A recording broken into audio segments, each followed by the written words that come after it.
Welcome to part 2 of the Hitachi VT640E renovation slash restoration slash will it work, who knows. So I've got it back the right way round, got it back on the desk in front of us. We're going to try and put a cassette in. So press it in like we did. Oh, look at that, it's taken the cassette. Because it's a cassette that can be played back, it's auto laced and it is trying to play back. Wasn't able to play back, so what we're going to do is listen to it make noise, whip the unit up onto its side like so. It's very heavy in one direction, and we're actually going to hit play and see what's going on under here, as I've got a feeling that the belts here may be slipping. So let's whip open the cover, which is easier said than done because it's now in an annoying position. If you hit play, you see all of the action there, and it's interesting, that's actually stopped rotating. That should be rotating. However, it is rotating when lacing and unlacing. Let's try that again.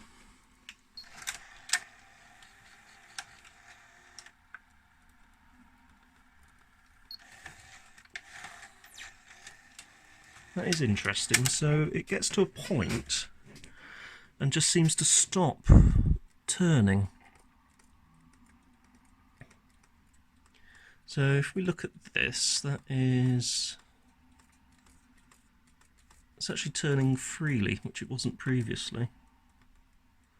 Let's have a look on this side. Is that rotating anything? No, it's not turning anything on that side.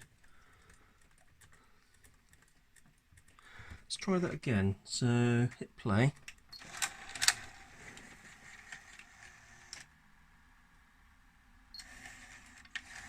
So it does unlace, and it does lace up, and it does rotate the capstan, which rotates and turns the spools, which gets everything set in position. So I'm wondering if we've got a mode switch problem by the fact that it's lacing, as the lacing is done by what looks like a separate motor, and the motor for lacing it is up top here. And if we look at that, oh, yep, front piece has come off there, so let's pop that back on. Probably need to sort that out at some point so it doesn't keep falling off. I'll leave it off for now. I'm wondering how this is driven. So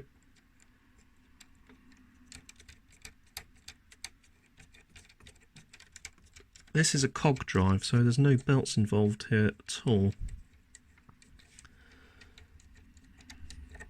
So if we hit play,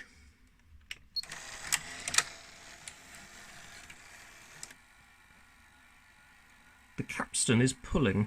So the capstan is rotating. You can actually see the tape moving along the path. It's the spool that's not rotating, which is interesting. Let's try that again. So you hit play.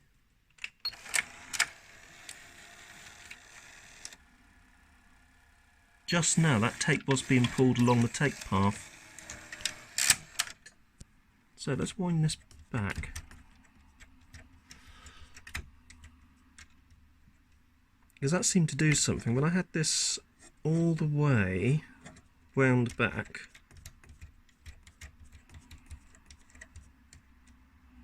that's pretty much as far as that'll go. If I hit play, actually let's whip it on the side this time. So, whipped on the side, hit play.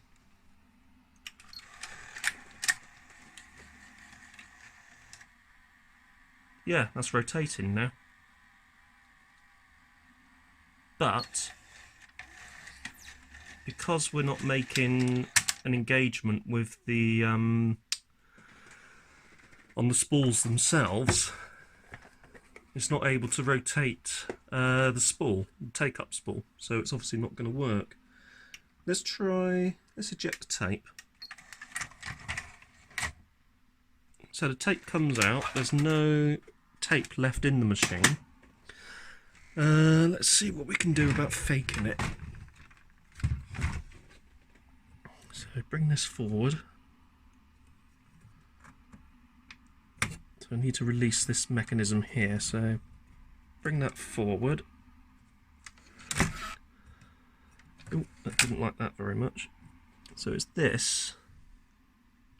Seems to be where the problem is now, is this element here.